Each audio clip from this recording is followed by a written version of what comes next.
Okay, you're good to go. Great.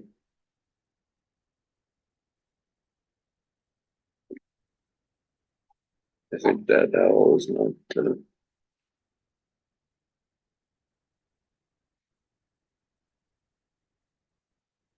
Can they, this one is, that one's. They can't see us yet. Can they hear us? Sam says yes. I'm not sure why we're seeing the owl. I think we're just waiting on the cameras. Well, yeah, I think this one's live and that one's not. Not, did it get on teleconnections? We can probably be fine with just one. It's quite new. Sorry, I'm just gonna leave that.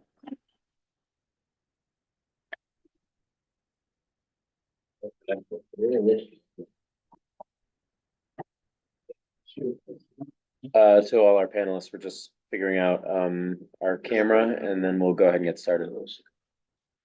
Sam, can you see the room? No, it's still, well, there's a light now, so. Tiffany, can you hear me? Tiffany might, have stepped away from the. Okay. Sam? Can you see us, Sam? You cannot see us. That's all, because it shows, sound and camera working.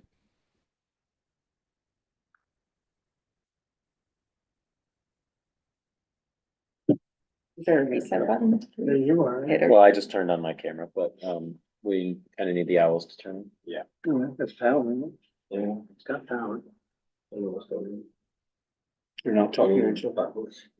It happens to that.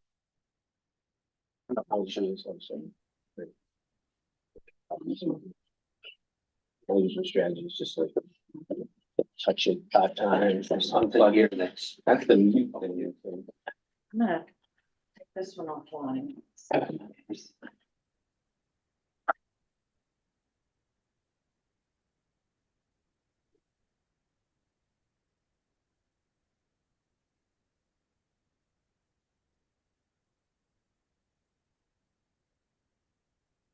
Stumped, I've never had this happen before.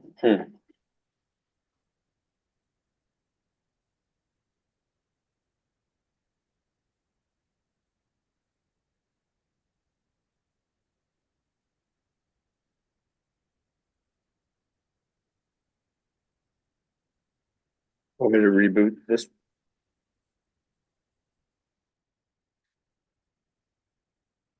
Plug in on post.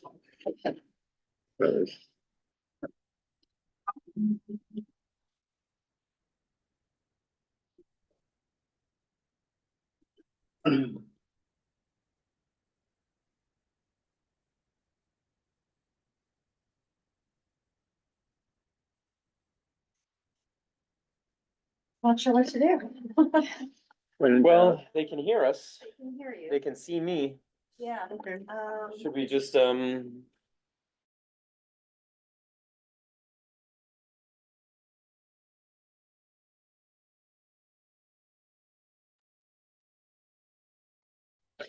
okay, well.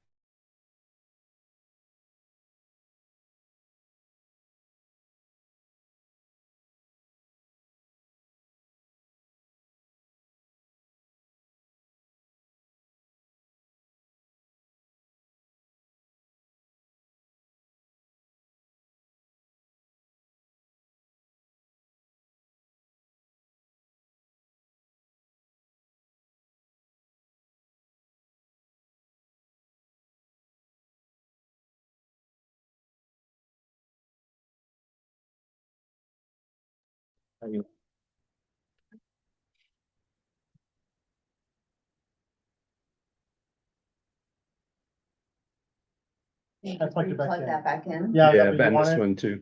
No. Well, now that one's good up as well, so. Oh, yeah. Second. The lights are, might be working. Well, maybe I need to. Oh, there we go. Well, this one came on and that one shut off. I think It's on. You can see in the Hey, background. Marissa. So- Work your magic. When in doubt. That's a lot. That counts. But we still. All right, can Tiffany or Sam, could you unmute and just say something so we can see if we can hear you? Can you hear me? Can, excellent. All right, great. We're in business. So, welcome, everyone. You're at the March meeting of Manhattan Community Board 5's Transportation and Environment Committee. The chair of the committee, EJ Kalifarsky. Joining us virtually is my vice chair, Sam Levy. We've got 3 items on our agenda tonight. For each item, we'll get an introduction or a presentation about the proposal in question, including hearing from any applicant in attendance. Then the members of Community Board 5 will have the opportunity to ask questions of the applicant. We'll then open things up to any members of the public who are in attendance to ask any questions they have or make any comments they have on the proposal in our public session on the issue.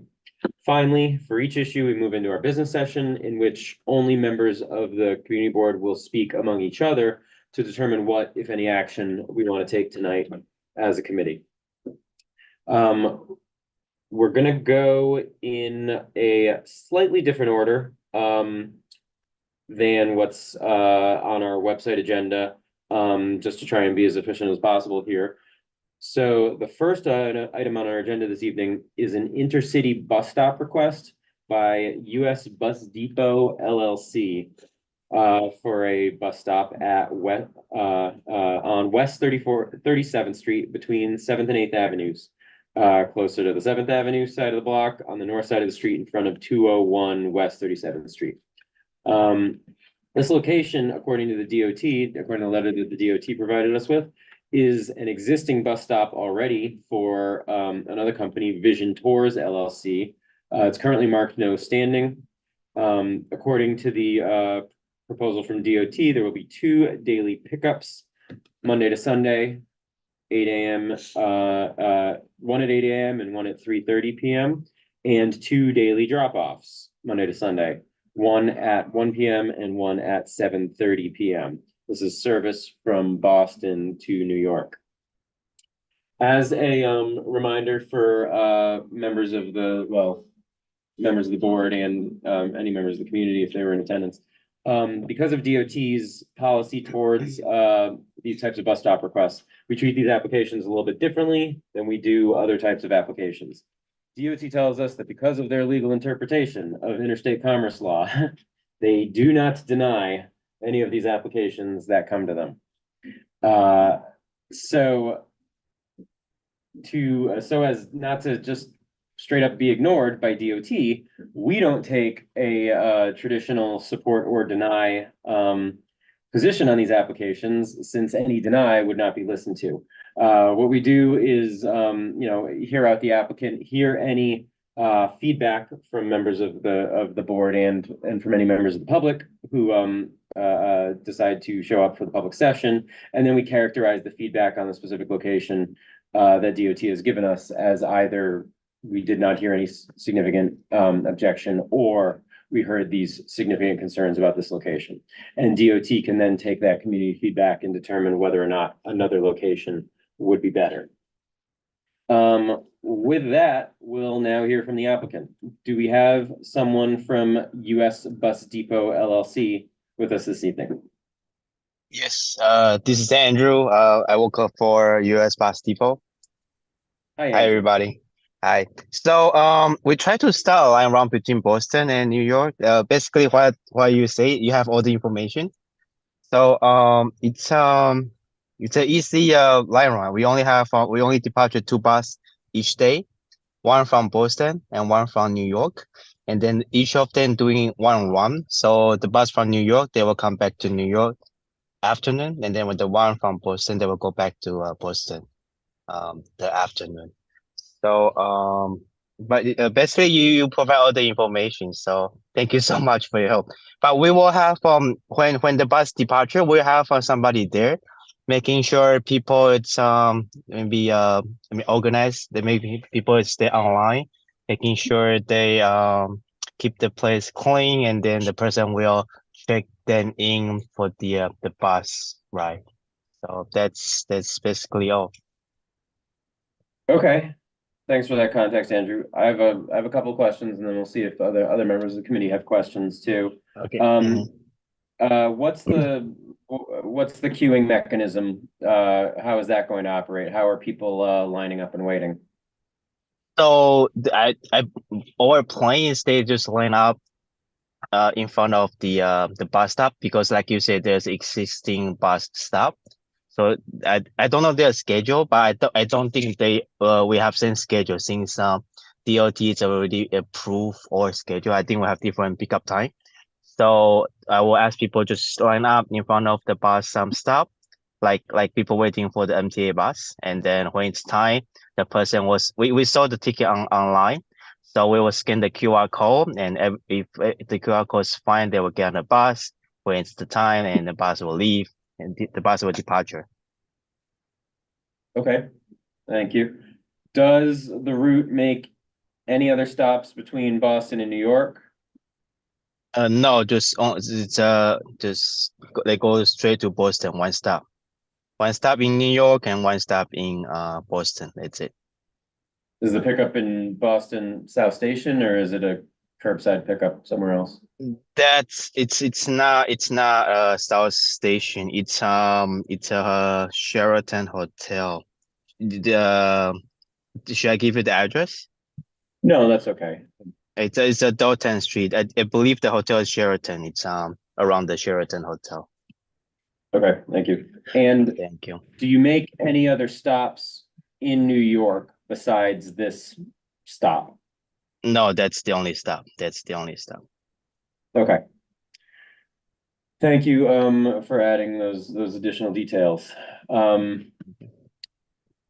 Does anyone else from the committee have any other questions they want to ask? Yeah, Zul.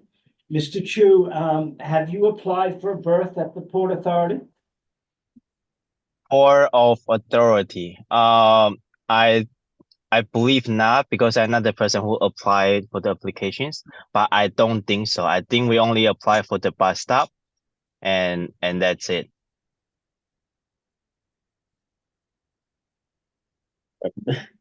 Yeah, I don't. But why? I mean, do we need to have anything from Port of Authority to operate to use the bus stop? According to the city, no. We strongly recommend, and our desire as a neighborhood is that these intercity buses, should pick up at the bus terminal, as opposed to on our streets. That having been said, I understand. it's up to that having been said, our experience is that the city will issue these bus side permits at their will. I understand. So we have so when we apply for the bus stop, they can allow us to list 5 like how do I say, we can choose 5 address. And I believe our first choice was the terminal, but I think they denied. Maybe it's too busy. So So you're saying that you believe you did try to get a place at the terminal, and you believe that around the area, maybe not exactly the terminal, because it's really busy. So we try to apply stop around the area. Okay, Good. thank you. Thank you. Any other questions? Yeah, Mo. And you can maybe answer this. I just didn't hear the overlap of the schedule. I was wondering if it sounded like there's a drop off at 1 and a pickup at 2, and therefore it sounded like the bus might stay there for the hour, or I just didn't hear when the drop off. Oh, yeah. So we have 2 buses going around, right? So the bus will depart at 8:30 a.m. in the morning, and then the driver will have around 1 hour break before they come back. So when they come back, I would say it's around 7:30. And the one departure from Boston, they depart around the same time, but they will, 3:30. Yeah. The question So they is, will does the bus wait there, I guess. So the information Mhm. There's a pickup at 8 a.m. and 3:30 p.m. There's a drop off at Yes. 1 p.m. and 7:30 p.m. So the question, Andrew, is Mhm. where is the bus in between when it drops off and when it departs again? The bus isn't staying on the street there, is it? I mean, it's a busy situation. I've been there, so they will try to because our garage is in Brooklyn. It's hard for them to go to Brooklyn and come back in 1.5 hours. So I believe our plan is right now to they will not stay there. It's pretty busy street. So our plan is And it's marked no standing. yeah, I understand. So they will try to find a, I mean, we don't really have a plan to be honest. The plan right now because the line haven't started, so we need to see where can we park around the area. We don't Okay. have yeah that I mean to be honest we need to see when the line really starts. We need to get the start first and then we can get the line running and then we will have people to go with the driver and then we can find a safe place, I mean, legally park for maybe in an hour because sometimes the traffic's really bad in Connecticut. So maybe when they come back, it's already like it's like 2:30, so it's just an hour.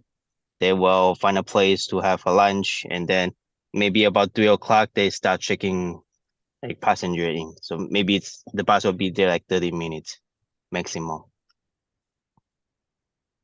Okay. Thank you. Thank you. Any other questions from members of the committee? All right. We would now go to any members of the public who are in attendance, but there are no attendees on Zoom at this time. So thanks, Andrew, for answering our questions. We're now going to go into our business session where only members of the board will discuss amongst ourselves. Okay. What if Thank you any so much. action to take? Thanks. As a reminder, you know, our precedent over the last several years has been to characterize these as whether or not we are hearing significant concerns from the community about this specific location versus other locations. Got it. Again, understanding that the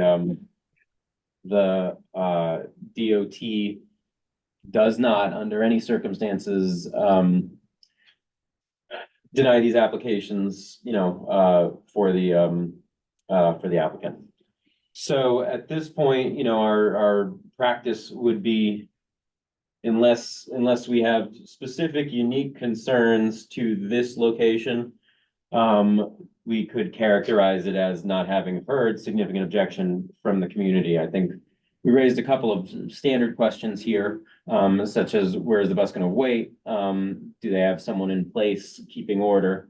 And whether or not the pickup times are, you know, occurring at the same time or too close to the other bus that's using this location currently, the Vision Tours bus.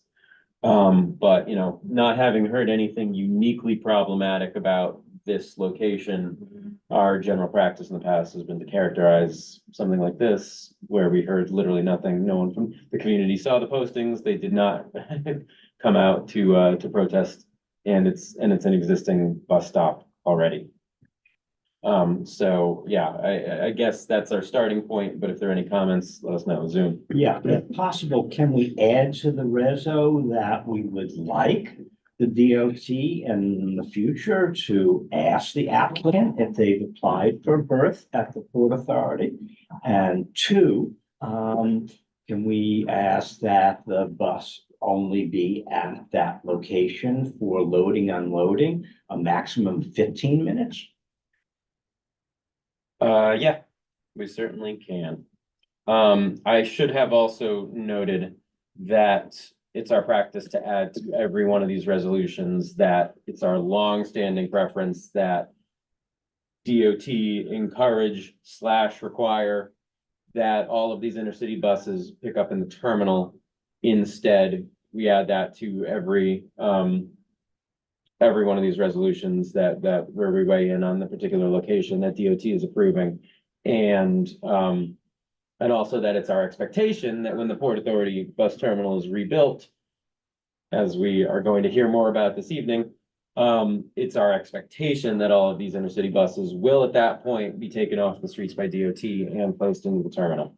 But I think it's certainly reasonable to add those two stipulations to our reso about this particular location. Yes. Yeah, Bill. What's the source of that expectation? Like, why would anyone agree to that if they can just submit an application and have it approved for anywhere else that they would rather start? We're not necessarily expecting it of the individual applicants. We're expecting that DOT will shift their policy when there is a new bus terminal with, again, as we're hopefully gonna hear more about tonight, a greatly expanded intercity bus terminal built into it. So when the capacity of the bus terminal for these intercity buses is expanded, we would expect and hope and implore DOT to shift their policy about approving all of these without, for example, doing what Zool suggested, asking if they have if they apply to the bus terminal, requiring that they apply to the bus terminal first. And, and otherwise making sure that at least all the buses for a particular radius, for a particular area around the bus terminal, picking up in the bus terminal instead of on the street. So it's not an expectation of, the individual applicants. It's an expectation of DOT adjusting its policy. Does somehow building the bus terminal affect the constitutionality of this constitutional issue then? The constitutionality of the issue is, The interstate commerce clause? yeah, but DOT's interpretation of it is in fact different than every other city on the eastern seaboard, which does believe that they can deny these applications. So we have a serious issue with their interpretation of the law already. I was just gonna, it likely has to do with the structure of the MTA and that we don't actually have a local bus system. And that the MTA itself is a different type of entity than mostly anywhere else.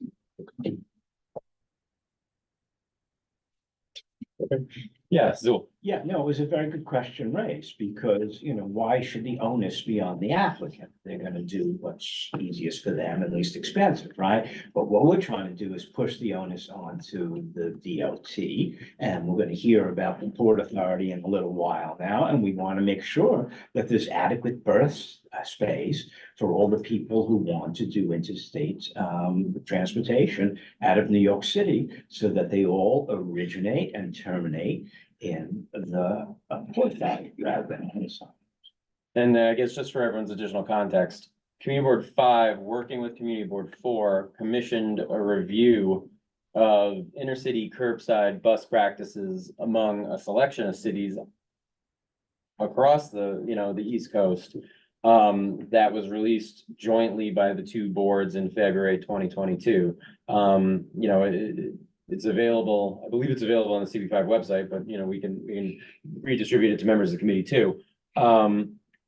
It summarizes the policies of Boston, Philadelphia, DC, other cities as well about how they issue their permits to intercity buses and how, whether they are interpreting, the law the same way such that, they can't group or cluster them at all, and they need to issue them for the, across the city, as DOT seems to.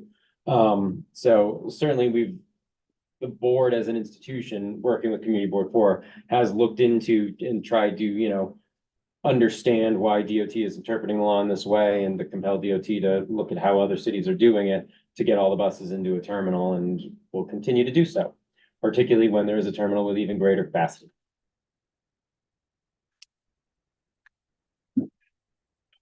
Okay, well, I think the things that you mentioned, Zool, we can certainly include in the reso. But are there any other comments or contributing thoughts about, characterizing along with our practices as not having a particular problem with this location that DOT has selected, but highlighting all of our other issues with their general approach to citing, to issuing these bus permits? Motion to that effect. Thanks. There's a motion. Is there a second? Yes. Okay, great. We will take it to a vote. gonna start with Sam, Yes. Bill, Yes. Joel, Yes. Tiffany, Yes. David, Yes. Michael, Yes. Pete, Yes. Janice, Yes. Zool, Yes. and I'm a yes. Did I miss anyone? I'm just saying. Oh, sorry, I figured. Yes. Thank you. And you're writing the rest. Not this one. Anyone want to volunteer? Okay, all right. I could write it. You want to? All right, thanks, Mike. Okay, thank you, Andrew. We appreciate it. Have a good night. Thank you, guys. Thank you so much. Have a great day. Have a great night. Thank you. So that's it? Yep, that's it. That's okay. All right. Thank you. Thank you so much for your time. Thank you. All right. Take care. So the second item on our agenda this evening is a request for a hotel loading zone at the Crown Building at 730 Fifth Avenue, which is the cross street is 57th Street. I believe it's also addressed as 1 West 57th Street. And to introduce the item to us this evening is our committee member, Anka. Hi, everyone. So I will shortly turn it over to Sam Schwartz, a transportation consulting firm that was engaged by the Crown Building to evaluate the current operations. But before going, so I'll just sort of share some of my observations walking through the area and doing some diligence on the application. The Crown Building is now a hotel, or at least in part a hotel. It has 89 rooms, and it's facing pickup and drop off issues because there's a current no standing anytime sign right in front of the entrance to the hotel. They are on the south side of 57th Street, 57th and 5th Avenue, very busy intersection if you've walked by it. Probably one of the most busy intersections in the city. It also has a dedicated bus lane that goes on the south side of 57th Street that's dedicated for certain hours. So it's Monday through Friday, 7 a.m. to 10 a.m. in the morning and 4 p.m. to 7 p.m. in the evening. So during the rush hours during the week, that's a dedicated bus lane. The application would apply outside of the bus lane hours. So outside of those hours, the application, and this was Sam Schwartz's recommendation after doing analysis and discussions with New York City DOT, was to change it from no standing anytime to no standing anytime hotel loading zone for a small stretch of 57th Street right outside the entrance to the Crown Building. There's a schematic, but it looks like it's less than sort of 20 feet or 20 or 30 feet of the area on the south side of 57th Street between 5th and 6th that would turn from no standing anytime to no standing anytime hotel loading zone outside of those hours when it's a dedicated bus lane. So the request, when we sort of did a little more diligence on this, the request was made to change it to no standing anytime hotel loading zone because there's currently a lot of pickups and drop-offs there because it's a hotel and it's hard to get people in and out without a small loading zone right in front of the building. It'll make the operations of the hotel smoother. And the DOT has expressed willingness to install this, subject to the support of the community board and subject to the restriction that during the bus only hours, you can't use it as a loading zone. Can you just repeat the bus only hours? I think they're 7 a.m. to 10 a.m. and then 4 p.m. to 7 p.m. Monday to Friday. But I will now turn it over to Sam Schwartz.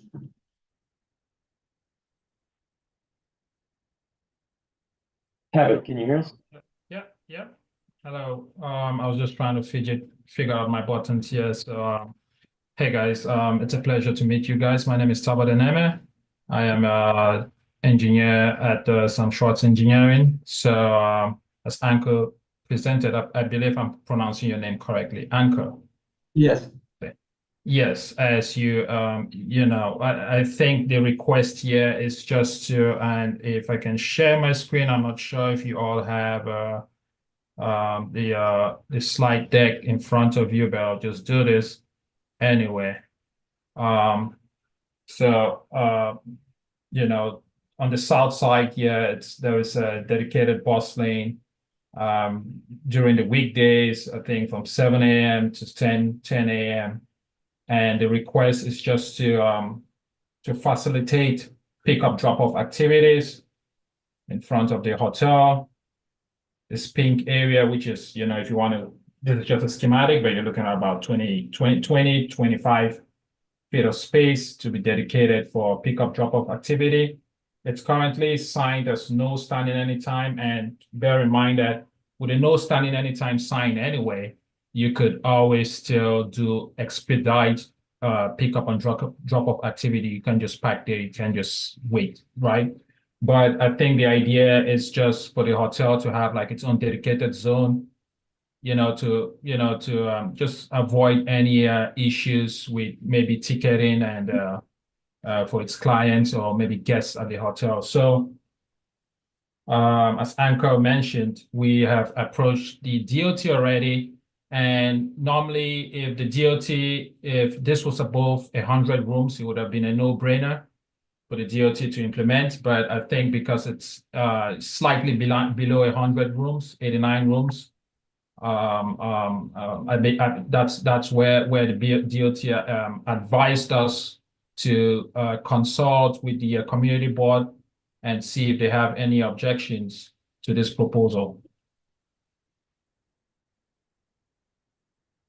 Okay, Yeah. thank you, Kevin. We'll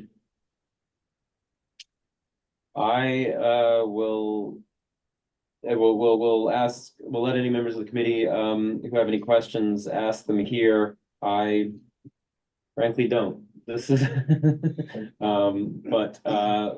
yeah, Michael. I have two questions. One, is this the Aman Hotel? And two, what is sort of the ongoing and current situation? Because every time I've walked by it in the past year or two, there are already cars standing there. So I'm a little confused by this request. Yeah, go ahead, Tyler. Yeah, so I think the hotel was under construction. They just completed construction recently, and I think it was under construction for the last 2 years. I think I can't really speak to why the cars are standing there, but I think the intent for the hotel is just to have like a formal zone where it could, have its guests pick up, drop off, and it's not intended for parking vehicles or having vehicles or even parking hotel vehicles there. It's just strictly for pick up, drop off activities. It's not even and for guests only, and not for it's not for loading purposes for the hotel. So this is not the Aman Hotel, which has been open for a while. It's a different hotel. It is. Yeah. No, it's the amount. Okay, And it's been open for a while. yeah. Yeah. Okay, Yeah, was that? I mean, in terms of questions. Yeah. Okay, yeah, Anchor. So the city DOT was supportive as long as the loading zone wasn't used during the bus hours. Do you know Correct. what the hotel will do to ensure that the lane is free for the buses during the bus hours? I think that's where the specifications will go on the signage. And so typically the signage will say hotel loading zone. I mean, it will be say 10 a.m. because right now the bus lane is effective from 7 a.m. to 10 a.m. So the hotel loading zone will be from 10 a.m. to, anytime which the bus lane is not, the lane is not required for buses. So then outside those times, I mean, it will be fair to say if a vehicle is parked there, then, you can ticket it. So. Tabit, does the hotel intend to put any kind of, cone or obstruction into the lane when it's being used as a hotel loading zone? No, Not that I'm aware of, and normally they're not permitted to do that because that lane serves itself as a right turn lane. I mean, though the right turns, it's prohibited, I think, between 10 a.m. to 10 p.m. But they, they do not intend to block off the lane when it's being used. Thanks. So, Yeah, really a follow-up to Michael's question, but Anchor, you did the due diligence, but we'll ask Talbot first, since this is Gridlock Sam in engineering. Has there been any analysis done as to the impact on traffic on gridlock? No. well, to clarify, do you mean analysis as to switching from From no standing to a loading no zone? standing hotel loading zone? Yeah. No, there hasn't been any analysis done. And that's because, again, let's keep in mind that if you can still see my screen, the Yep. pale blue 104 feet area, that's a bus loading zone there for MTA buses or city buses. Then you have a green area where it's, it's metered parking. So currently there's metered parking along there. So, and then you get down to the reddish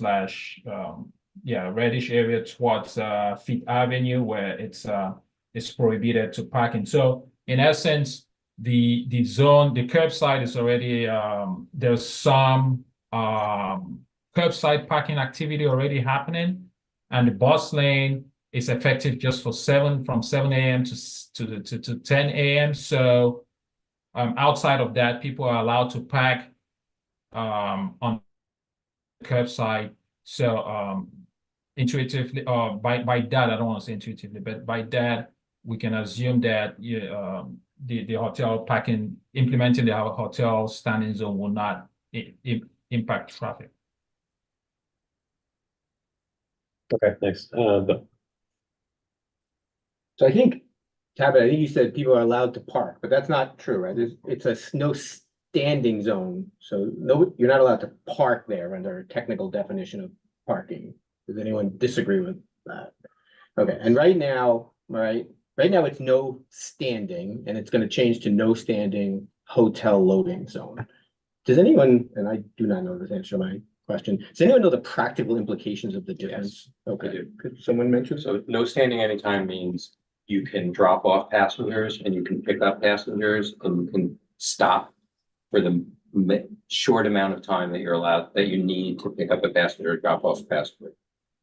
When it becomes a hotel loading zone, as a practical matter, a cop can still get a ticket if you park there or stand there for too long, but they don't. The police, at least in Midtown North, and there are a lot of hotels around here, and I'm next to several of them, the police will not ticket if the car that's parked, even if it sits there for 3 days straight, if it has anything to do with the hotel, if it has a little hotel sign on it.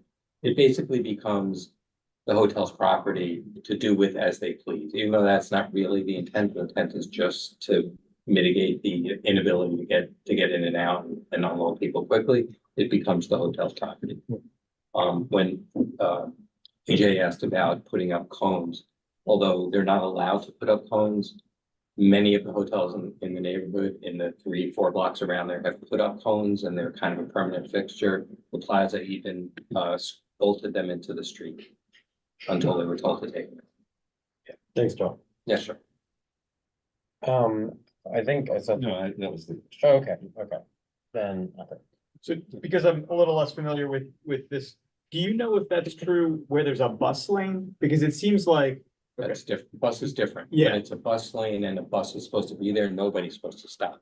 Right. No, but do you know if hotels in the neighborhood put like cones in, if it's a bus, like it's painted different too, it like, The bus lanes are only on 57th Street. so maybe this is a And there's- new.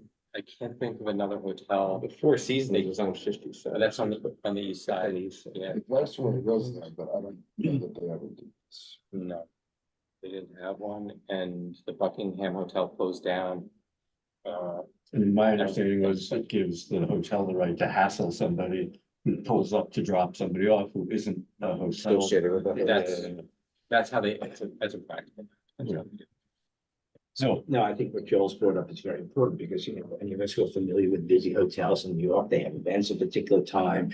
People are coming from the airport, you know, and what often happens is there are a whole lot of drop-offs, pickups all at the same time. So they're not simply pulling into that lane, they're in traffic. They're in the second lane, they're in the middle lane, it's really a problem. And if there hasn't been an analysis on how this is gonna affect the traffic as it exists now, I think that's really a problem and why the company was hired and they didn't do this analysis, I'd be interested to know.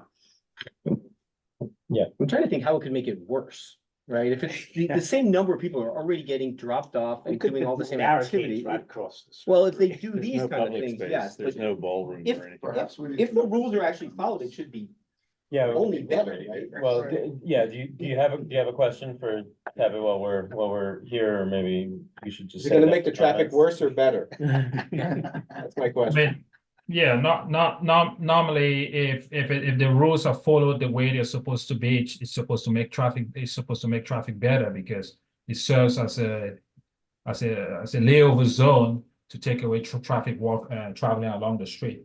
And to the point which was there was a point that was made earlier, you know, when I was referring, yes, the area directly in front of the hotel, the Crown Building, it's a no standing zone right now, which is we are requesting to convert about 20 to 25 feet of that to hotels zone only. But what I was referring to as parking is just on the west side, west of the hotel building. It's currently signed as metered parking within specific times outside the hours when the curbside lane is used for the bus lane. Was that the theater next door to you? The Directors Guild? Yeah. Okay, thank you. Any other questions from the committee? Otherwise, we'll head into our business session. Well, I'll check one more time if there are any questions. All right, well, thanks for fielding our questions, Tabit. We're gonna go into our business session now where we'll discuss among ourselves what, if any, action to take. You know, again, just as a reminder, if this were a hotel with over 100 rooms, they would get the hotel loading zone automatically. It's coming to us for the technical reason that they have fewer than 100 rooms. And from a practical matter, the board has historically been okay with, you know, these hotel loading zones. As a expediency for better traffic flow and you know, usefulness of traffic around the hotel. For example, because it's better than you know, double parking for the pickup and drop offs that we know are going to happen anyway. And the board has usually been willing to say trade a parking space or two for that, you know, for that better flow. Because again, you know, knowing that it's going to happen anyway. This is a little bit of a different case, but again, if it's not going to make the situation worse, we've generally been approving of these types of things. But obviously we should discuss whether there are any special cases with this particular location.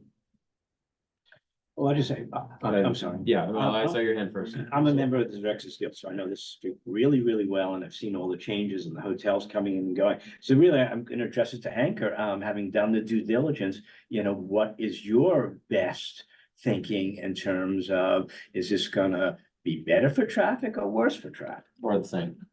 Or the same? So, thank you. Yeah, you know, I did ask questions about the background. How did Sam Schwartz think about when they did their analysis of whether this would make things better or worse? And in my view, I think it's gonna be roughly the same. I don't think it'll be a big difference. Yeah. I'm inclined to support it for the reasons that you had laid. Yeah, I mean, I just, you know, just in theory, anybody in the world can pull their car up and drop somebody off today. Once the sign goes up, only hotel people, of which there are only 89. And, you know, but in theory, there should be fewer people that have to, you know, that have access to that part of the curb. So I don't see it getting worse, and might even be a little bit better. Okay. And if I was spending $2,000 a night, I probably want to be able to get off by the entrance. So. All right, nice. Joel? So hotel room cost aside, because that's not really. Just. I agree. I don't think it's gonna really make much of a difference, but I think that in theory we're setting aside 20 feet of curb space, which isn't really that much. It's one parking spot plus a few inches. We're setting aside for 89 people. And we're taking it away from all the other people who could be dropping off to go to the Directors Guild, to go to the stores at the base of the Crown Building. In theory, I think it does make traffic worse, not a lot because it's only one space, but it's worse for traffic. It's better for the people going to the hotel, obviously. They're more guaranteed. I'm concerned about what this does for the bus line, for the bus traffic, because I don't see the hotel saying, oh, it's a 6:45. You can't pull in here, $2,000 a night people. You have to stop in the middle of the street or around the corner. I'm concerned about what that does. We had one other hotel application. I don't remember the building, but it was on Fifth Avenue in the 20s. It was on the northwest corner of Fifth Avenue and 20-something street, maybe 5 or 6 years There ago. was the Satai and the Langham. The Langham. I think it On was. 35th, and there might have also No, this been- was in the 20s. There's also the new Fifth Avenue Hotel, which was probably a couple of years ago. I Joel, don't That's on remember. Joel, my recollection is that it was on it was on Broadway, closer to Nomad area. So either where the Virgin Hotel came in, I think it was Virgin possibly, that you're thinking of.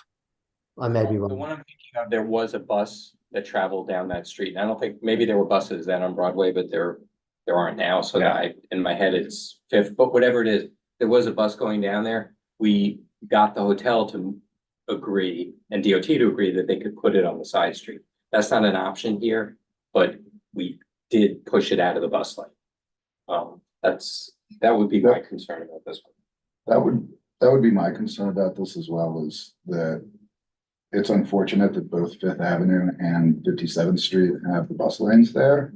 But I mean, I don't remember how long ago this was, but I don't think the Langham right over there was allowed this specifically, by over there, I mean 35th and 5th, was allowed this because there was, at least at that point, a standing policy against allowing hotel loading zones on Fifth Avenue. I wonder if this changes the precedent. I know this is on 57th, but I don't think in practice that the hotel will move cars. And in my experience being over there doing things like Fashion Week, the entire area is just jammed up with waiting SUVs, waiting vehicles, etc. Because the types of clients that stay in a hotel like that tend to expect their car to be there immediately. And so they're like 25 feet is not really going to do this. And I think the practice of it is going to be that a lot of that area is going to get taken over and the buses are going to have to pull out and around it. That would be my concern about it. I don't know what a good solution is because it's on that corner. But I would at least have thought they would have studied that scenario and suggested a way that it could be mitigated, or that at least the other thing to me is that it seems to me like it's already a standing practice and that they put out these little stanchions that they have there. They're not drilled into the street, but like you could even see it on Google Maps, which means it wasn't recent, that like they've been there, these no standing loading zone signs. So then in the interest of like not approving an already existing bad practice, that would be my objection as well. So those are my thoughts. Yeah, so I hear and I actually agree with pretty much everything that was said around here, some of which is opposing almost, but it all makes sense to me. I guess I'll just make the comment that at the end of the day, I'm persuaded in the answer to my own question. This isn't going to make things any worse. Yeah, okay. I share some of the concerns about the bus lane. Literally right next to it, there is a 3-hour meter parking spot. I'd rather get rid of that than because I think that lane, if we're worried about a bus and getting around, you know, I would question why there are parking spots on that street and literally in the bus lane. You can't park during the bus lane hours. So to me, this is no worse than the status quo. It's very similar. I think that's commercial only though, right? Yeah, So but that's the thing, with a Yeah. 3 hour parking spot, people come in, they come out, they're there for 3 hours. With this kind of drop off, they are competing to get as close to the door as possible. They're double parked, they're triple parked. However, as Michael pointed out, and it's Bill and you, Joe, we really don't have a way around this. We can only pray that the congestion pricing is a huge success as quickly as possible. Congestion is not keeping up. No, it's not. So, I mean, it sounds like we have a bunch of concerns, but at the end of the day, we really don't have any concrete reason to think this is gonna make things any worse than commercial parking and the hotel drop-off and loading that's going on already, and the confluence of the buses and all of that stuff. You know, we may certainly be able to say in our reso that we wish certain other things were studied, and that we, you know, and that we recognize that there aren't really a lot of other options here.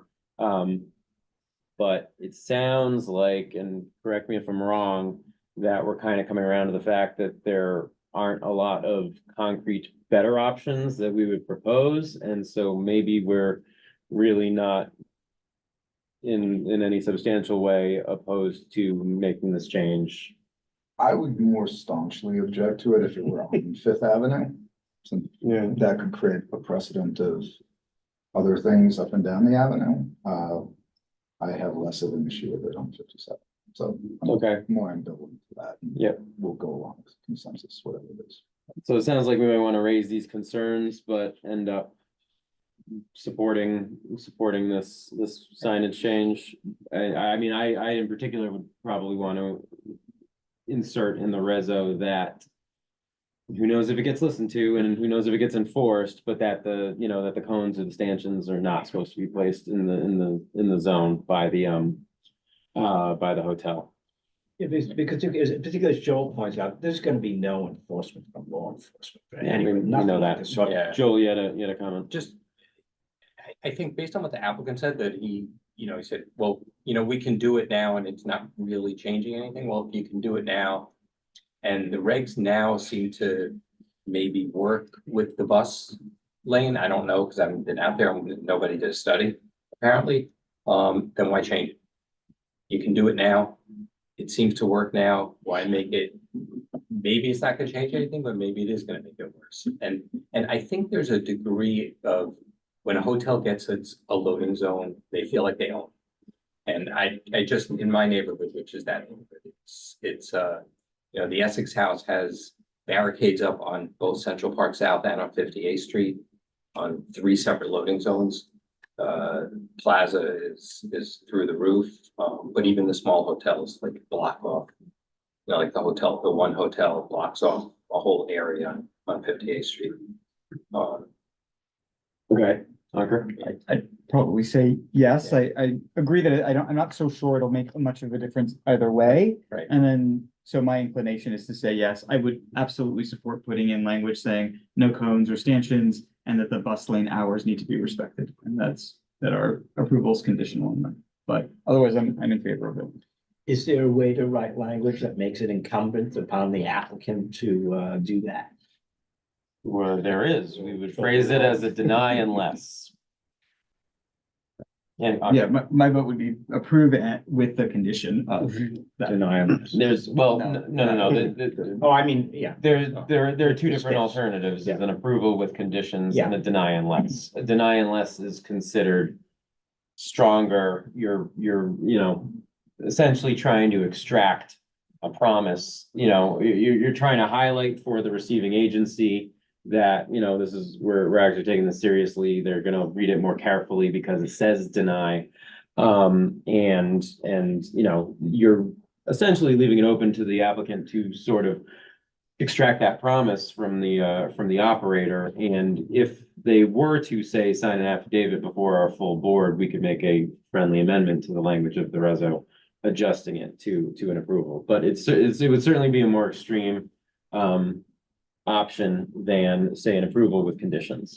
Well, you guys have the institutional knowledge, so I'd like to hear what you would suggest. I mean, deny unless is for example, it's a regularly used mechanism on a committee like SLAP, where we have the chair and the vice chair with your plus. Almost everything is framed as a deny unless in that particular case to, you know, get the both the applicant and the state liquor authority to take the conditions seriously. When it comes to these hotel loading zones, again, hotels are getting loading zones automatically unless they fall under the technical threshold of 100 rooms. And, you know, as I said earlier, for the most part, if we don't think that the hotel loading zone is going to measurably make the situation worse, we have traditionally the precedent is to not stand in the way of the signage change. Is there any kind of enforcement mechanism if we put all these conditions in and they violate all the conditions? As far as I know. Yeah.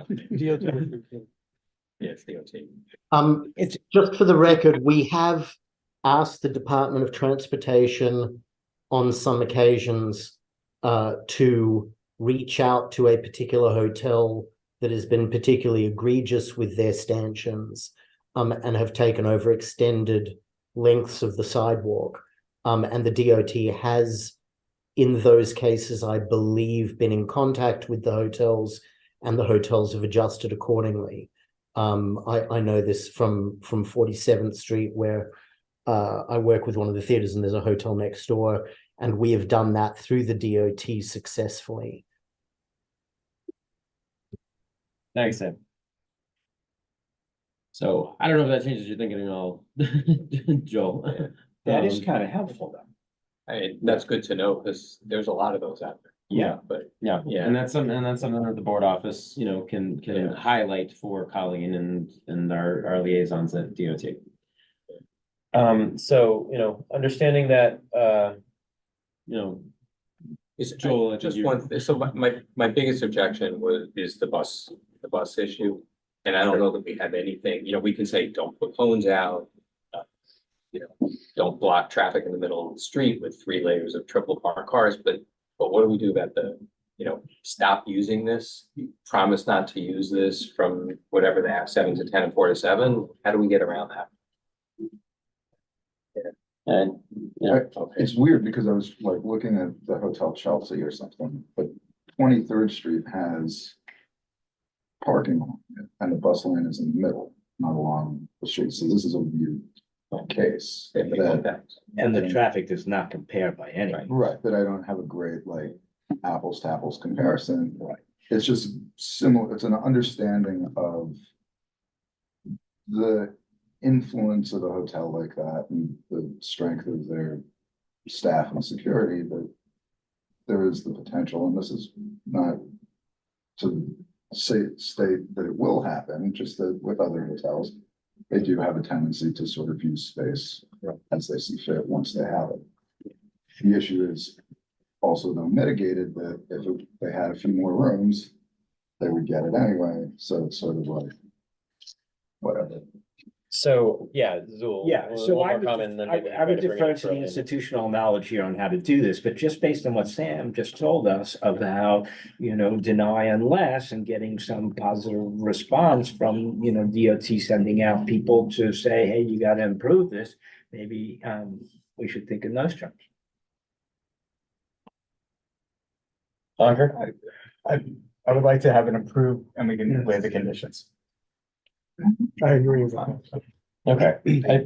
Yeah, and I think that in terms of an iterative move from what our precedent is in terms of dealing with these things, I think an approve with some strong, clear conditions that we kind of lay out for DOT might be the middle ground here.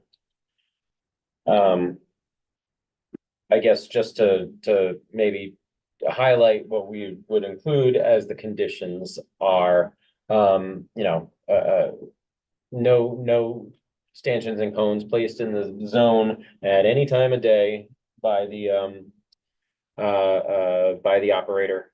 I think we could also, you know, highlight in the reso that, you know, DOT should confirm that that condition is met and that, during the appropriate hours that the bus lane can operate, as it would, in the same way as if, we were to highlight that for DOT, from the board office.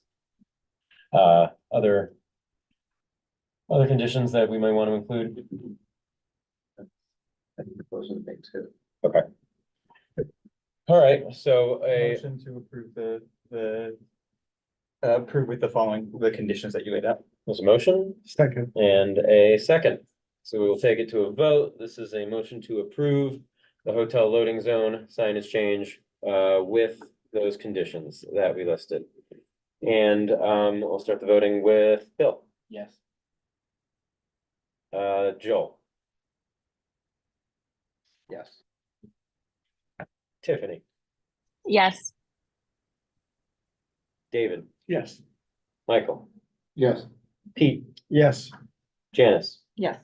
Zool, Yes. Ankur, Yes. Sam, Yes. and I'm a yes. Okay, my thanks, Tabit, for joining us and answering our questions here tonight. Thank you. Thank you. It's a pleasure to meet you Thanks all. very much. And my thanks to the committee for hashing that out. All right, with Tabit's departure, it's just us and you two. But we'll move on to our third and final item of the agenda this evening, which is a update and presentation from our own members of the committee here on the Port Authority's recently released design proposal for the reconstruction of the Port Authority bus terminal. And I need you to share. Okay, And I think there are two more hearing dates, right? Tomorrow, Yeah. maybe tomorrow's the last one? So that, We have the schedule Oh, on the okay. slide. sure, I can share, which will hopefully then show up on the screen.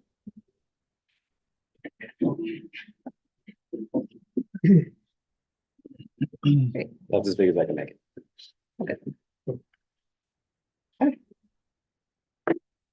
You wanna kick us off? Okay. Take it away. So the Port Authority Bus Terminal Replacement Project is in the draft EIS stage. And you'll see actually on the here, we'll just jump right to the timeline. So the public comment period is open till March 18th. The project is actually, after a long gestation period, has kind of moved relatively quickly through the EIS process. And so we'll explain this a little bit further, but CB5 has weighed in on a couple of prior occasions on issues related to the bus terminal. And we now have another chance up until March 18th. And in order for us to do that, we would have to have a resolution coming out of tonight if we choose to take it to the board and then submit it prior to March 18th. So that's why this ended up on the agenda now. So the two previous actions we took, we wrote a letter in September of 2019 that, mentioned these 6 or 7 bullet points. Our primary focus was on getting buses off of the streets, the intercity buses.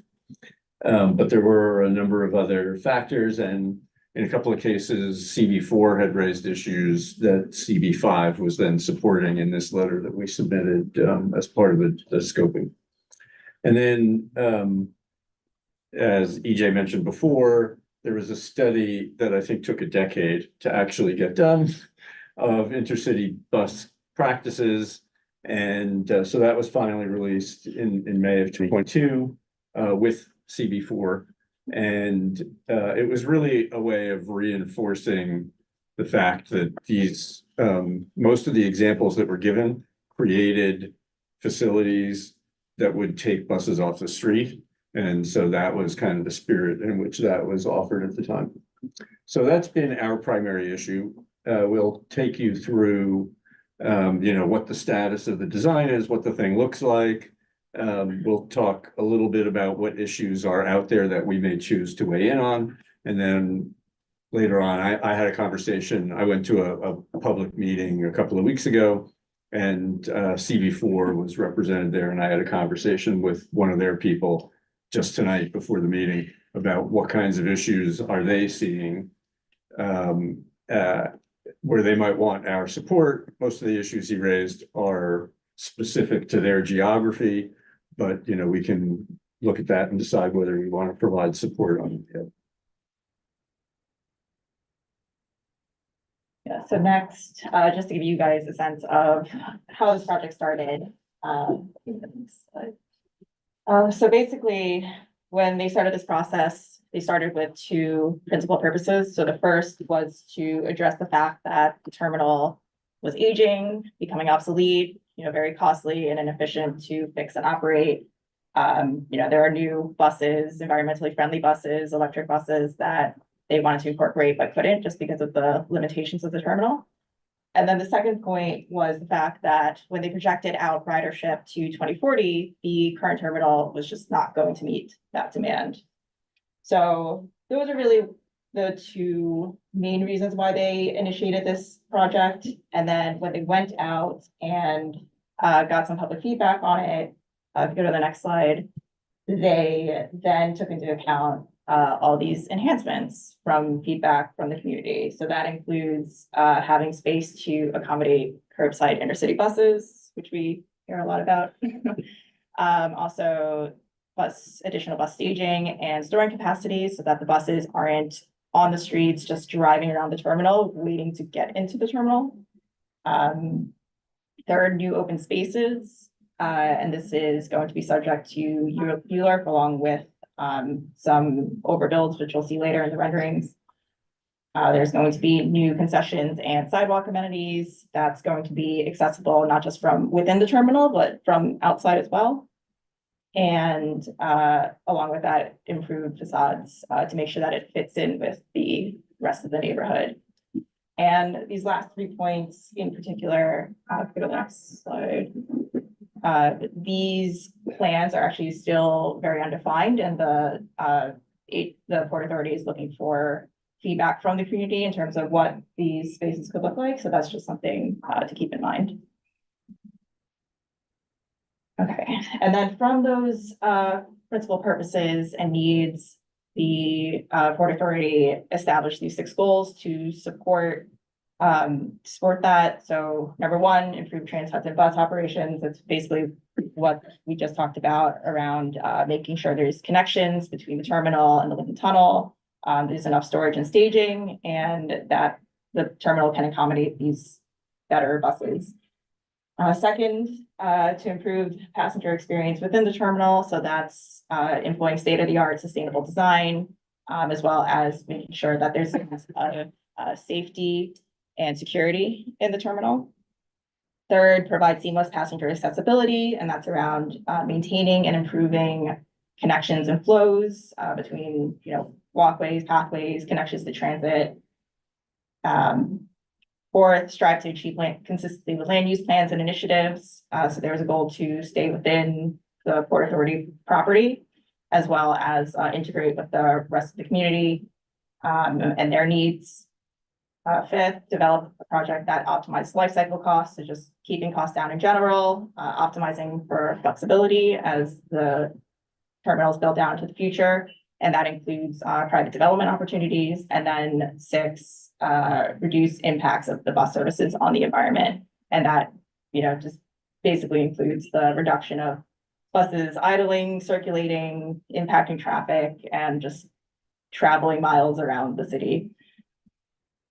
From there, so in terms of how that looks then to us and to the bus operators, the things they wanted to emphasize, this is a slide that they presented at the community meeting on February 6th. I've recreated from that. So first, they're aiming for an elevated public realm. So that has to do with just having this brand new state-of-the-art facility that's going to be, beautiful and sustainable and include open space and wider sidewalks.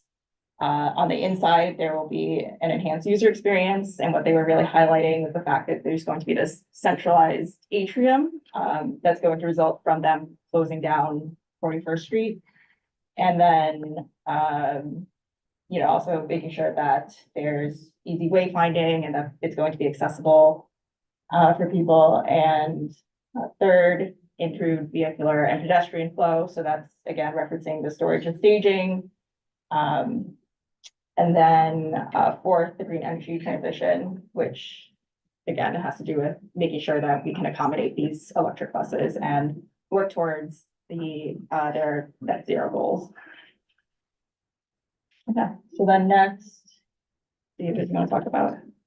Yeah, go to the next slide. So we'll take you through kind of some of the recent history of what the design was. So this is the design that was in place in October of 21 when they reached out to the kind of public real estate world. They went out to contractors and developers looking for feedback on how this proposal was coming together. And there are two residential towers on the western side, on the left-hand side of the drawing, and two office towers on the right-hand side. It's hard to tell from this, but the ramp layout actually takes up more of 10th Avenue and was overbuilt over the side streets as well.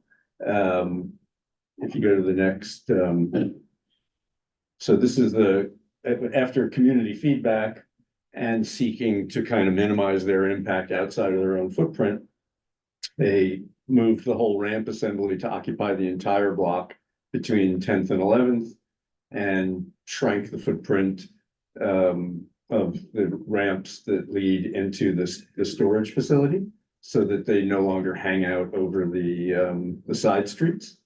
And they shifted, there's no residential development anymore, and they shifted the commercial development onto 8th Avenue where the existing zoning allows the mass that's been proposed here.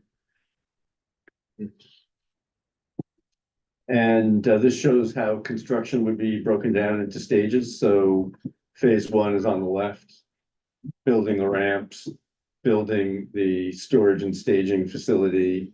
That process takes about, as you see here, 4 years. And then that temporary storage and staging facility becomes the bus terminal for the next phase two, when the existing bus terminal is shut down. So that's another 4 years to then rebuild the facility between, I guess it's at Dyer and 8th Avenue. And then phase three is the private development piece, which for budgeting purposes and timing, they assume doesn't happen until 2040. And the other piece here is, this publicly accessible open space. This is a deck over Dyer, and it'll be used for bus parking during the initial stage and during the phase in of the new terminal, so effectively 8 years. And then at that point, it'll be converted to public park. This is a view, as Janice mentioned. So today you can drive through 41st Street, but in the new design, on the next slide, it becomes the main entry into the terminal. And this is the experience at subway level. And this is what it'll be to come up into the main bus terminal from the subway level. It's definitely better. I think we can agree about that. And then in terms of how all this would be funded, I would think roughly half of it is going to be paid for out of the Port Authority capital plan. So it's 2 5-year periods that this overlaps. So of the roughly $10 billion that they're projecting, roughly half of it would be paid for directly out of Port Authority capital funds. They're talking about applying for a TIFIA loan for a quarter of the cost. And then which is really, it's a relatively inexpensive source of funding, which ultimately has to be paid back out of revenues from the facility. And the the future development is those two office towers. And the concept there is that the Port Authority would be allowed by the city to retain the payment in lieu of taxes from that space and use that to support debt on the cost of the facility. And that there may also be a ground lease or, you know, for the towers themselves. And so that lease payment would be retained by the Port Authority. And that's similar to what was done for the development of Moynihan. And they are, you know, obviously the EIS process continues. They talk to DOT about TIFIA, and they're talking to New York City and particularly with CB4 about what the Euler process is going to be. You know, as Janice mentioned. So, you know, the parts that are agreed is anytime the city alienates land, in this case, air rights for the ramps to the extent they need them over 9th Avenue, and also the what's the other piece of the all of the public space stuff. So CB4, and we can get into this a little bit when we talk about what we want to do, but they've been pushing the city to include more of the land use, the street frontages, the retail space in zoning through zoning amendments, and have that be part of Euler, which would be an opportunity for CB4 and for ourselves to weigh in then, because it'll be in the land use process. Sorry, what's Euler? Uniform land use review process. So it's a, you know, it's a step by step from city planning through the community board to the city council and then for signature by the mayor. So it defines time periods for all of that and who has to be included. And by making something be a component of Euler, it means the community boards have specific input to it. Whereas, you know, if it were just up to the Port Authority or if it follows you know, the kind of NEPA process, we don't necessarily have that input. And do you know which process they're gonna use? Yeah. Well, yeah, so for, can you go back to that slide, the yellow box slide? Sorry.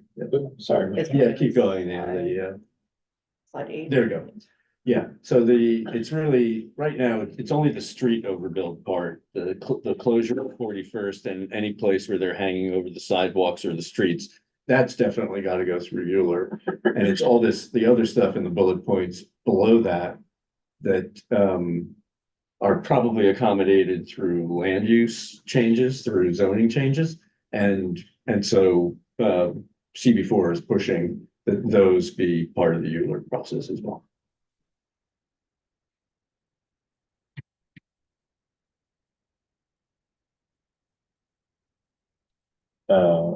Yeah. Yes. Okay. Yeah, so part of the draft environmental impact statement was to not only give an update about where the project is now, but also compare it against another alternative and discuss the impacts of those two alternatives. So the one we just talked about is referred to as a locally preferred alternative. And the other alternative that they chose to compare it against was called the no action alternative. And that's basically the alternative where they just repair the facility and make it ADA accessible, but nothing else. So having gone through this process, they determined that for the most part, for each of these 12 areas, there would not be significant adverse impact in each of these areas. But as you can see, for the areas that there is positive or negative impact, the locally preferred alternative is net positive.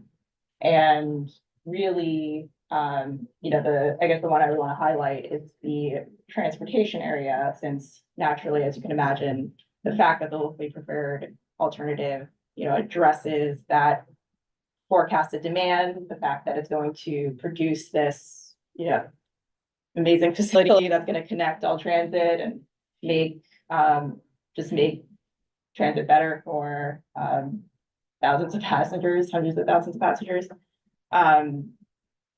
Yeah, it's just a net positive effect of that. And that's compared to the no action alternative, which actually is not even considered a viable alternative because by making the terminal ADA accessible, it actually reduces the capacity by about 27%. So you're actually getting, while making it better by making it ADA accessible, you're making it worse by reducing capacity and making sure that you will definitely not meet that forecasted demand. So if you want to drill into any of these areas, we can do so, but that's what I wanted to highlight. Yeah, I mean, the biggest issue for us kind of has been resolved, which was that they created this large mid-block storage facility, which it's 300 to 350 spots. And I think EJ and I can't remember if Sam was at that meeting, but we met with the Port Authority for them to demonstrate that the size of that facility, and then there are 40 intercity bus gates in the main terminal, that was adequate to take the buses off the street that we know of today.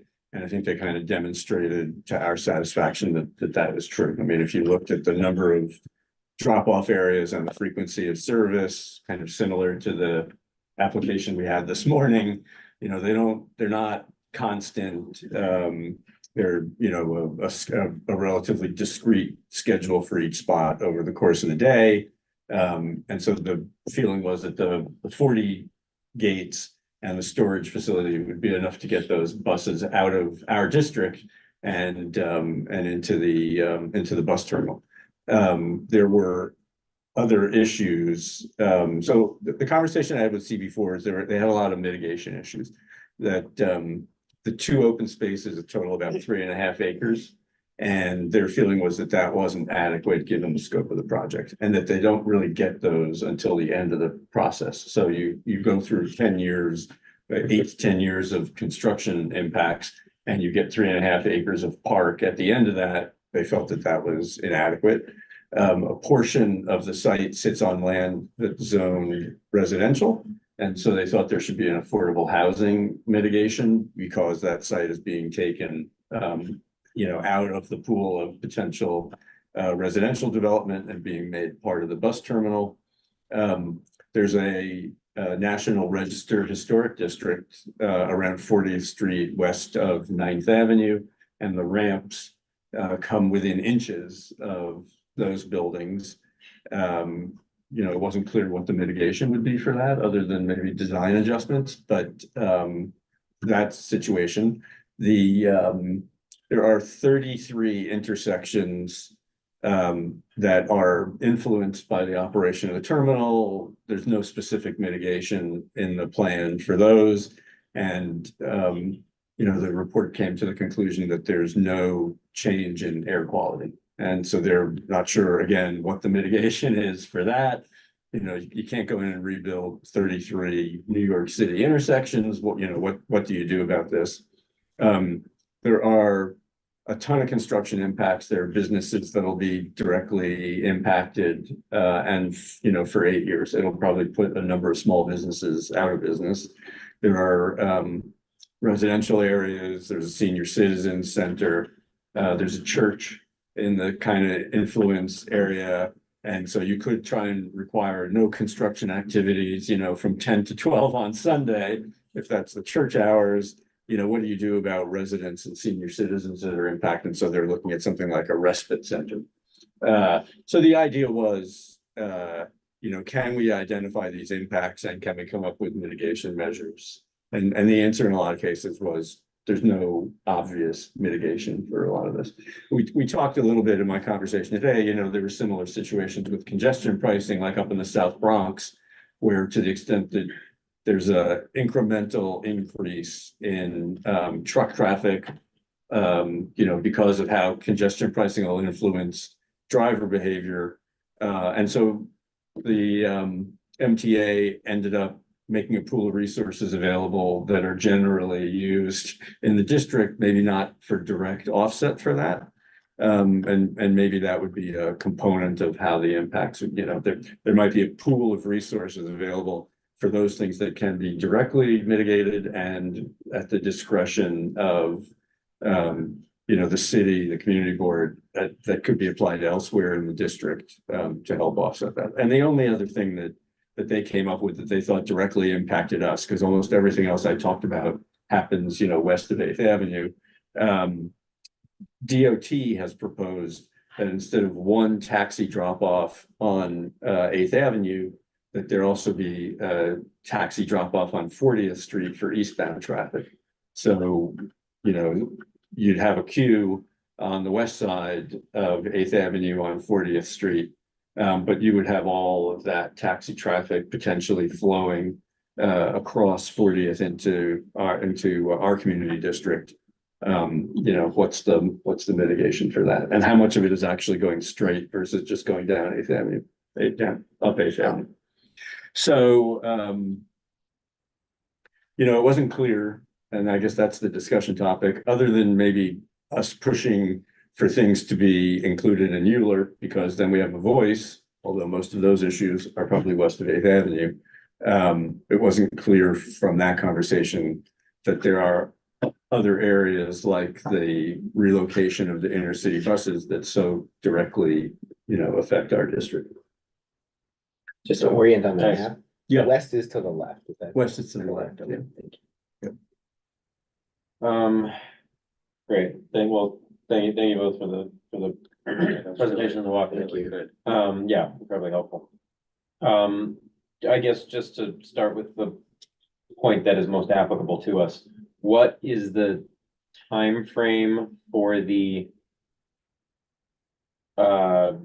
storage and staging space coming online as an intercity bus terminal that would dramatically increase the number of buses that could be taken off the streets? I mean, at the end, because I think it's being used predominantly for the traffic that's already in the terminal today. So the situation doesn't improve. It might actually get a little bit worse. And so, yeah, we don't see the benefit of that until after everything's done. Okay, so in each one of our resolutions where we're saying that this becomes, that this is, it's unacceptable now, but it really becomes unacceptable, when all the new capacity comes online, we're essentially talking about 2040. No, 2032. 2032. Yeah. Give or take a few. Within our Yeah. lifetime. Yeah, because we know it's gonna happen on time. Yeah. So anyway, anyone else who has questions at this point, please feel free to raise your hands. Ankur. Thank you, first of all, for all the hard work and all the research. That was incredible. You had showed the old plan and then the new plan, and we lost 2 large residential towers. Do you know what happened? Yeah, so if you see where the ramps, if you see where the ramp lays out, it stops just east of 11th. Mhm. And I guess also just because of the geometry of it, there was a weird footprint that was in the middle of it. So when they decided, and the part that you couldn't really see is that by doing that, it pushed a lot of the ramps to the east. And so the ramps were a lot wider over 9th Avenue, and then they actually sat outside the footprint of that staging and storage building and hung out over the streets. They were cantilevered out over the street. So by going to the new plan, you can see it got rid of those towers. It pushed the ramps all the way to the west, but it narrowed them. Yeah. So they occupy less space over 9th Avenue. I think it actually gave them a better sort of slope up into the staging building.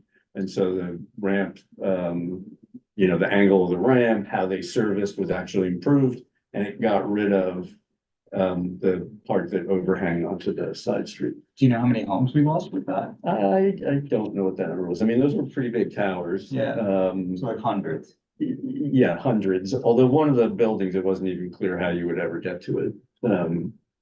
So hard to say. Yeah, that one.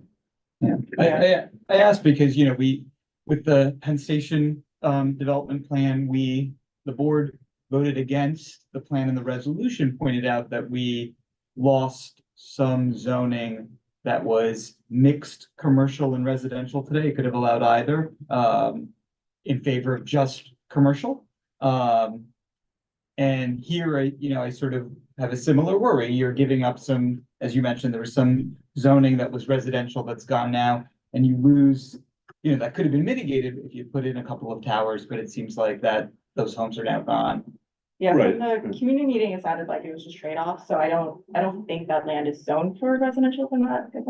Yeah, I don't know, I mean, Some land in there apparently some But- land in the footprint is residential. Yeah, but then in addition to that, they said that in consultation with the community, they would rather give up the residential towers in order to make sure that there's enough space Right. for, for the buses to not circulate on the streets. In terms of costs, I think that would have increased the cost significantly, even more so than the revised version of this. And then also, in addition to increasing the costs, just like it's just would reduce like other things that the community wants. Well, I guess the- So your understanding of Community Board 4's position was that they were in favor of that trade-off. Yes. Is that Yeah. right? Okay. Yeah, next bill. Just, given that this is all sitting in community board 4, is that, It is all in Community Board 4. what are we We're- exactly trying to do? Well, we're in, here for me? the Port, both Community Board 4 and the Port Authority, Yeah. invite us and include us on planning for the Port Authority bus terminal because it's across the street from Community Board 5's district and because of the obvious, transit and network effects of being across the street from our district. But no, it's entirely enclosed within Community Board 4. And that's why, as David and Janice said, traditionally, we have our institutional interest in this project has been primarily about how many of the buses that are picking up in our district are going to be moved across the street into a new terminal, thus getting them off of the streets of our district. That's the most direct impact that the project has on our district traditionally. But the Port Authority does invite us to the briefings, and Community Board 5 does, Community Board 4 kind of graciously includes us in their thinking when it comes to the project, just because of our adjacency. Got it. Thank you. Yep. Zool. Yeah, so I was at the PA on Tuesday when they had the only in-person hearing, and they're gonna have a couple more online. But I think, boy, you guys have digested so much, and it was really, a fantastic presentation. You anticipated almost all of my questions. But in follow-up to Anchor's question, I think, one of the things that you noted with what CB4 wanted in terms of the residential affordable housing piece, if we should get behind that. If there's any possibility of adding to that. But then the big question I wanted to ask you is to flesh out a little bit more of what's happening during that big construction phase in the terminal itself.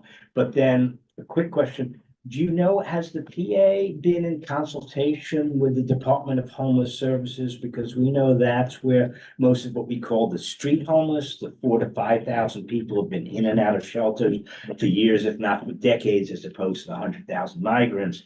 But that's where they tend to gravitate. And I think it's very important that the Department of Homeless Services be involved and begin to have an understanding of how we're going to, work with people who need our help there. And, for both for the public safety, for the sanitation of the area. And, to see, we don't have the stabilization beds yet. We're still putting people into congregate shelters that most of these folks cannot go into. But I think that's a very big piece of this, is pushing the PA to working with DHS on this. So if you could address that and then flesh out a little bit more what happens in all those years of, this big terminal being constructed.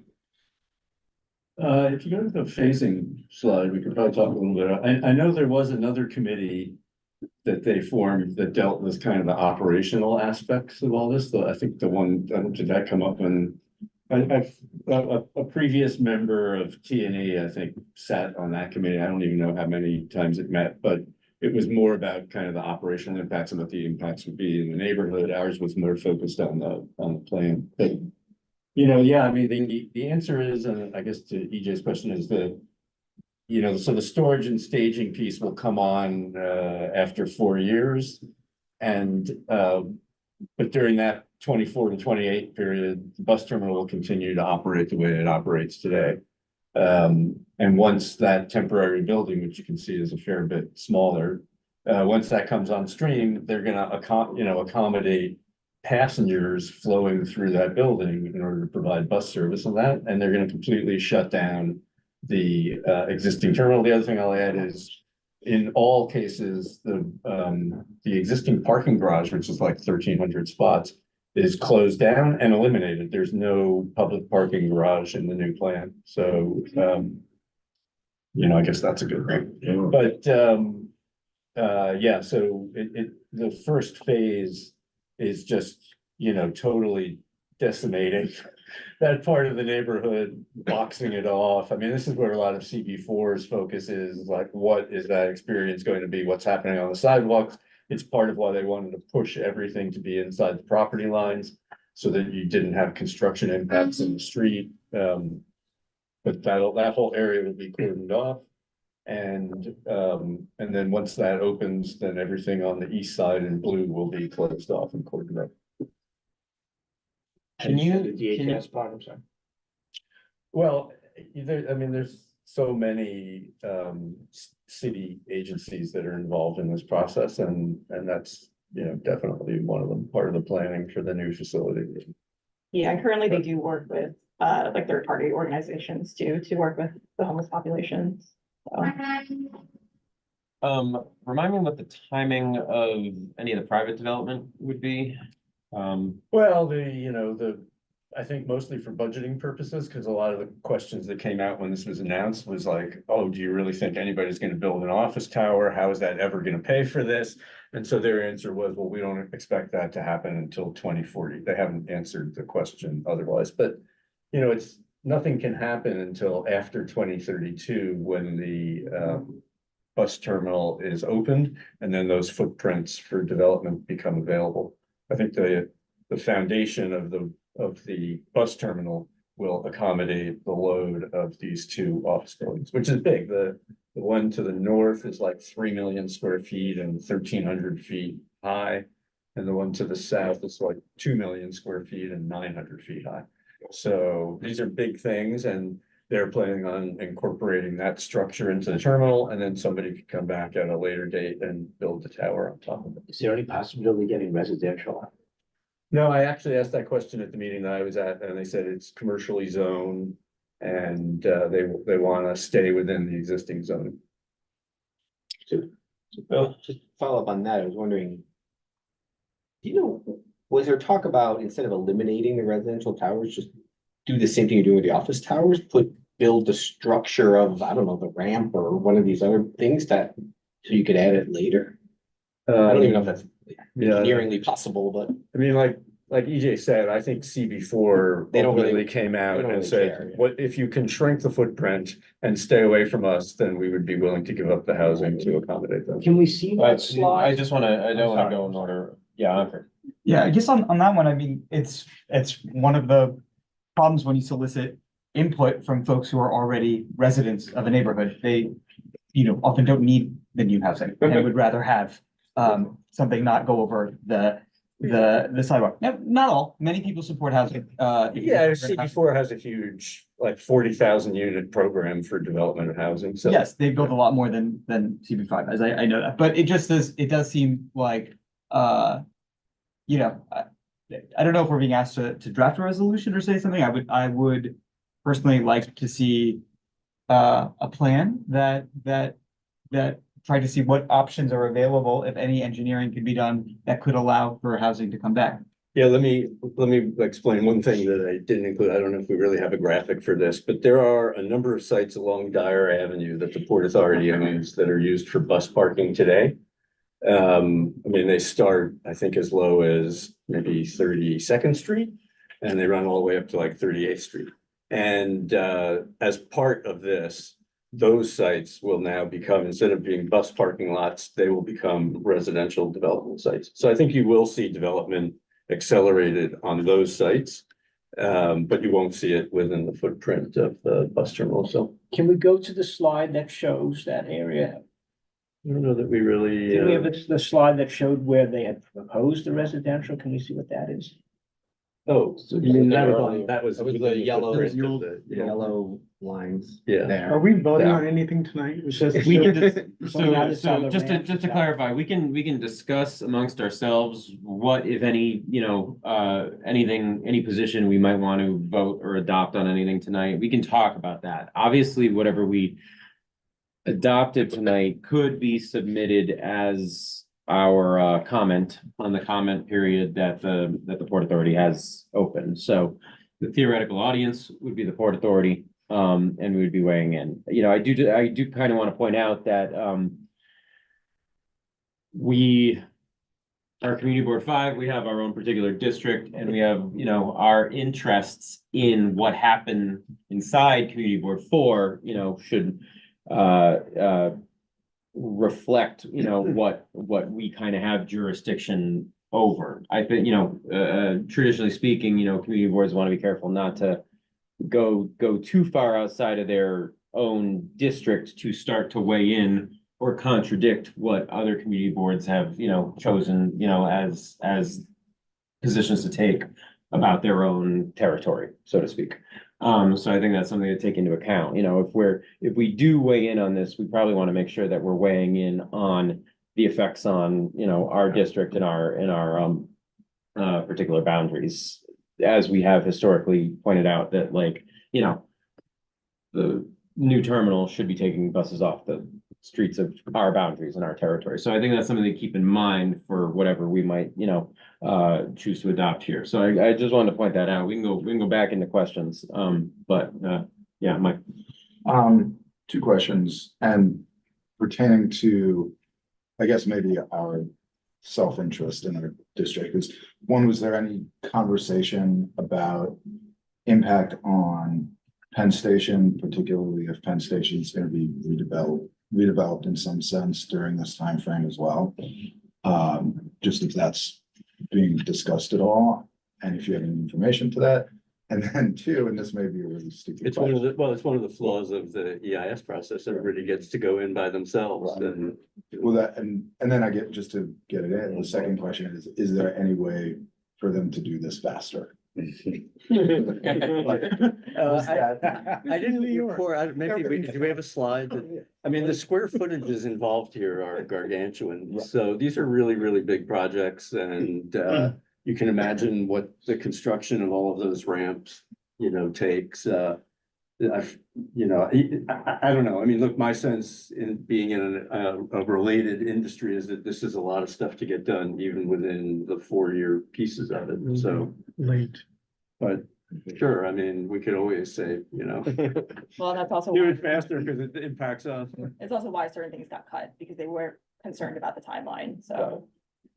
And they gotta keep the whole thing operating while constructing, right? Yeah. It's gotta take a lot, way longer. Joel? Yeah, I have a couple questions, actually, I think, cut to go to what you're asking about, how it impacts our district. So can you just clarify for me, the green and yellow striped areas, those are the two platforms which are the additional parking? Is that, Yeah, I so hear the that reason right? they're green striped is that during phase 1, they're used as, bus parking because the storage and staging facility by itself, right, once you allow people to circulate through it, isn't big enough to accommodate all of the bus traffic. So they're going to park buses in that area. They're going to overbuild over Dyer, and then they're going to park buses on top of it. And then once the storage and staging facility, finally opens for its intended purpose, then those will become parks. oh, so the additional capacity that you're talking about is all gonna be in the blue The additional. at the end of the day? Yes, at the end of the day, it's the combination of the green building in the middle, the storage building, and the bus terminal. Oh, it is the itself. green building. Okay, so Yeah. that's one of the questions. So we're sending all this capacity over to the green building, which is Yeah, we're- basically halfway to 10th There Avenue. you go. How do those people get to the subway? They have to go through the entire, They gotta go they're through. coming yes. from another state, right? They're, or wherever. They have to. And they will gotta be in get a here different somewhere. They're state, not and then- going to the Port Authority just to go to the port. State of. Right, Yeah. if they have to connect to the It's subway, beautiful. then they're gonna have to work their way over to 8th Avenue to Okay. do that. So the additional capacity or all the buses that we're taking off the street, in our district, which is a good thing. We're putting Yeah, over on 10th Avenue, so it's a convenience thing, but I guess that, right. So there'll be 40 gates in the green building, the main terminal, right, that are for intercity bus traffic, Right. so. Yeah. And then, they can park or service in the blue building. okay. So the deck over is gonna take some of that All right. capacity until the rest is built, and then it's gonna become Temporary. green Yes. space. Once all Joe- of this gets delivered, then it becomes green space. So the other part of my question was about the traffic impact on our district. So the pink ramps those are all the ramps that come from the Lincoln Tunnel? Yep. That go directly as they do today, but they're gonna be from upper, make them better, not fall down. That's the idea. Yeah, I'm not totally clear, but apparently this services the terminal building better than the current ramps do. There is a fair amount of bus traffic that kind of circulates out onto the streets. So that's my And that's what question. they're getting rid of. Is there gonna be better access to the new terminal from the streets, like a bus that comes in from Riverhead, Long Island? Oh, you mean as opposed to coming out of the tunnel? Anything other than the Lincoln Tunnel is potentially coming through our district. Is there a faster way to get them in there or? I cleaner way? don't know the answer to the They didn't question. talk about Yeah. any access. I don't know. But did I understand, so everything that's coming out of the terminal now to go into the tunnel is gonna go right into the tunnel without coming into street level as some of it does now? Yes, most of it goes right into the tunnel, but some of it. Yeah. So a lot of the north end, Boston goes to street level. Thanks. Ankur. Just to maybe, since it's getting a little late, we could, I'd either propose we not do a resolution if we think this is primarily a CB4 thing. I would certainly support a resolution that was otherwise supportive of the plan, but asked, for the housing piece that, I'd support that. But I'm also fine if we think that it's not really in our purview to say anything. Well, we were included because of the effects on, the transportation and the bus effects, on us as being adjacent to it, I'm sure that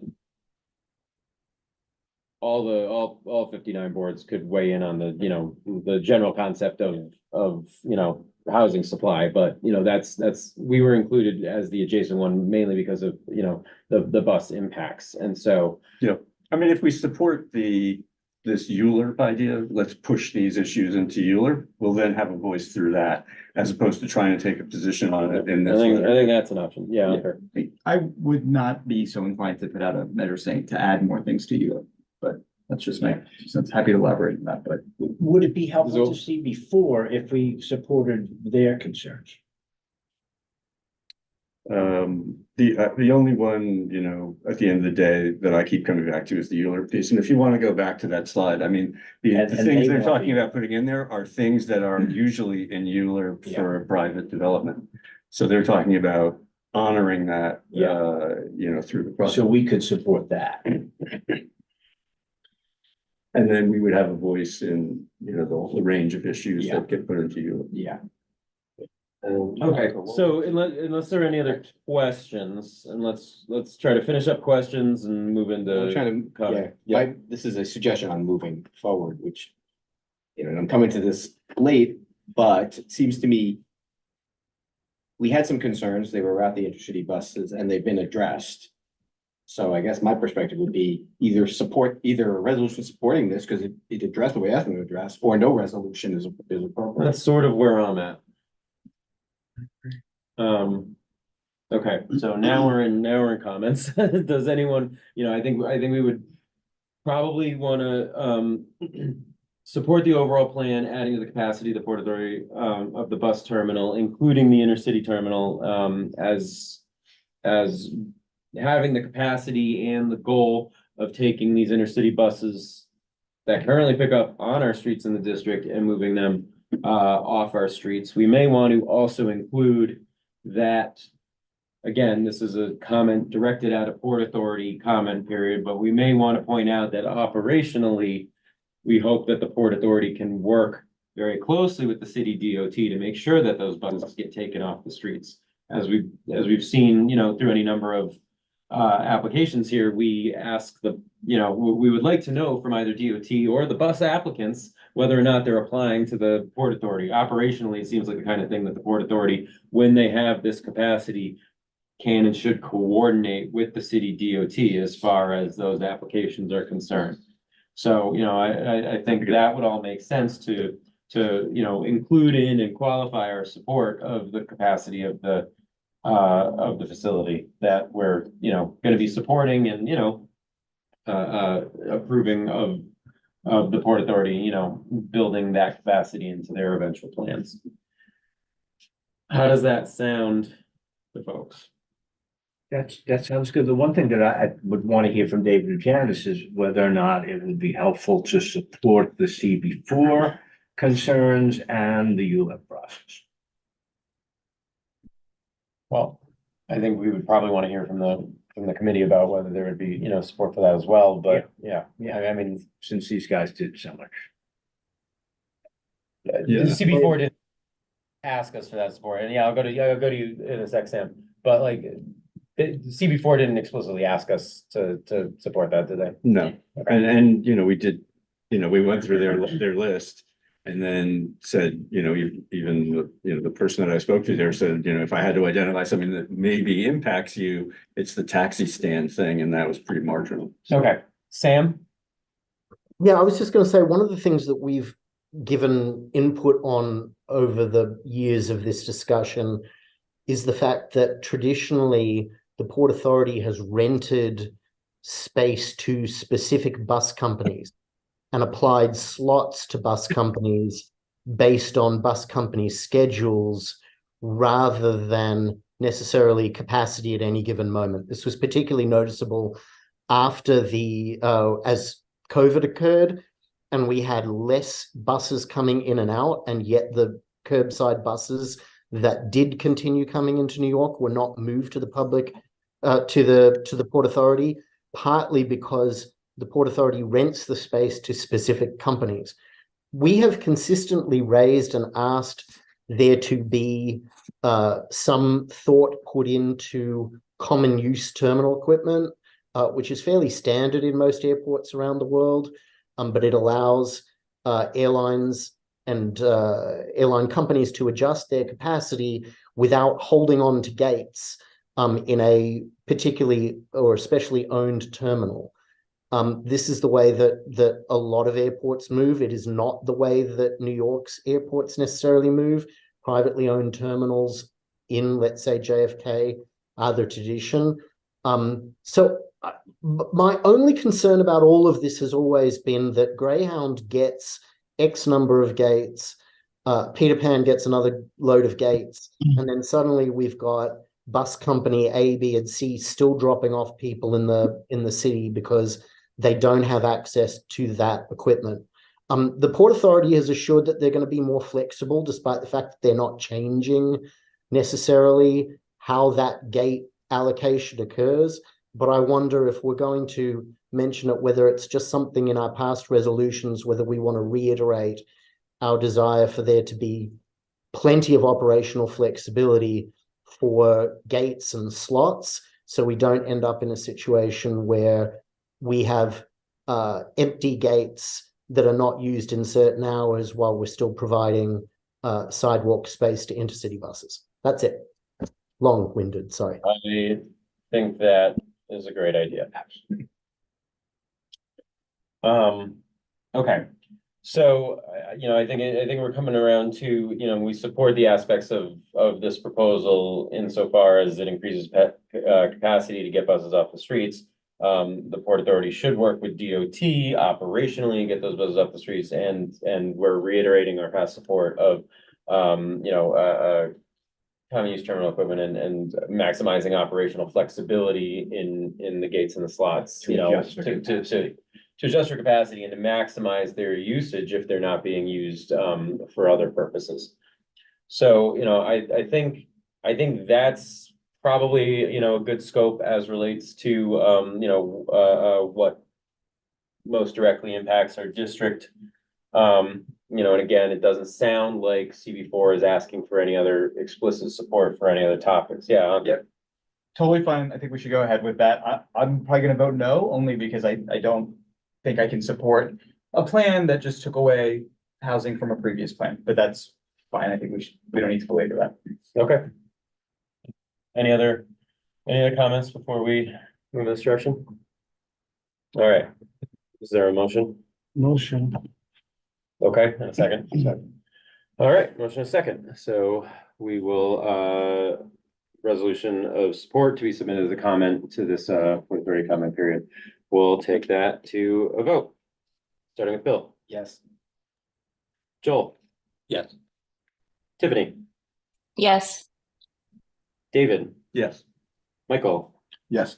Pete. Yes. Janice. Yes. Zool. Yes. Ankur. No. Sam. Yes. And EJ is yes. Okay, thanks, David and Janice. That was Yeah. great. Really Thank you. appreciate Thank that. you. Any new business from anyone? One quick thing. So, We had a presentation from the Broadway Linear Park a while back, that's right. and I'm wondering if we might recommend that that presentation be given to the whole board. I thought it was a very impressive thing, that it really addresses so many issues, both in terms of transit and in environment, parks and public space, and so many other things. I'd like to see that before the full board. If I remember correctly, it was about a 15-minute presentation, and then we could have some time for the Q&A for that. I don't know how that's normally done, and that's why I raise it as new business.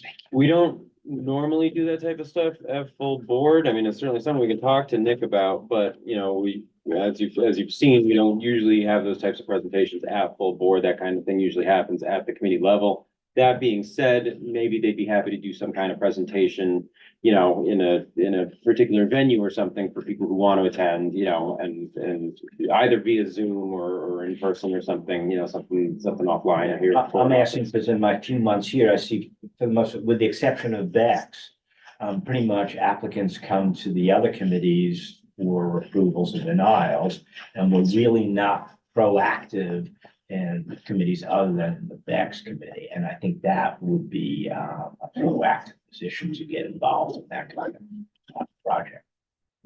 I hear you. Okay, yeah, I mean, we can certainly continue engaging them and, you know, bring them back and see if they've, you know, moved in the direction of a more formal, of something more concrete that they want us to weigh in on, which is, you know, kind of traditionally when we get involved and kind of endorse, you know, the particulars of a particular proposal or ask for changes to a particular proposal. That's. So is it something we could bring to the XCOM, to see if they want a presentation?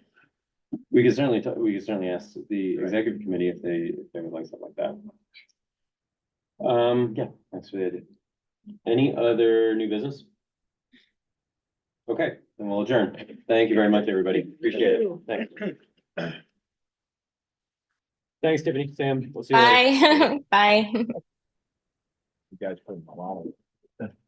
Yeah. And it is